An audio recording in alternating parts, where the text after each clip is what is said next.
Hi, it's Amanda. Welcome to my channel. I'll start by heating some avocado oil in my Dutch oven over medium heat. Then toss in some prepped and frozen red onion to kick off the aromatics. As you'll see in my videos, I always season those before adding in the more central ingredients. 2 healthy pinches of salt, turmeric, cumin, paprika, onion powder, and then I'm going to mix those together to start combining the flavors. Next, instead of just using water, I added in a brick of my frozen homemade vegetable stock to loosen the bits from the bottom of the pan. Next, I mixed the tofu into a marinade I had prepared with the same exact spices. Then back to my pan of onion. Added in some water to make this more of a gravy. Added in some garlic. And then I cleared a space in the pan for the tofu. And here it comes. Welcome.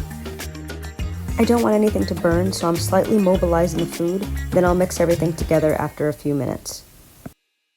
In the strainer you can see on the back of the stove, I have 1 pound of frozen spinach wrapped in a tea towel. I use the tea towel to squeeze out the excess water in the spinach.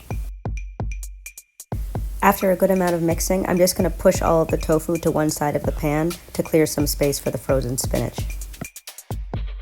Without combining everything, I'm just mixing and manually chopping the frozen spinach. Then I'll season it with some salt, pepper, paprika, turmeric, garam masala, cumin, some more turmeric. Then I'm just going to work those spices into the spinach. Then I'm adding in a little bit less than 2 tablespoons of coconut oil, doing a little bit more chopping. Then I'll go in with my hand mixer. I like my Saag to be relatively fine. Sorry, I wasn't thinking. I ended up doing this off camera. But to take place of the Greek yogurt that I would have used before, I put together a mixture of the Lava brand pili nut yogurt, coconut milk, and almond milk to take its place. I mix those together in my Vitamix, and that's what I'm now pouring into the dish. The dish was looking a bit lean in this very large pot, so I ended up adding in another half bag or so of frozen spinach. Mix that all together, and then I actually ended up adding another cube of frozen vegetable stock along with a little bit more paprika. And yes, I'm dancing here. I don't remember what I was listening to, but I couldn't help it. Then it was time to put on a lid. I let it simmer for like 20 minutes or so. Came back, did a little mixing, then put the lid back on until we were ready to eat.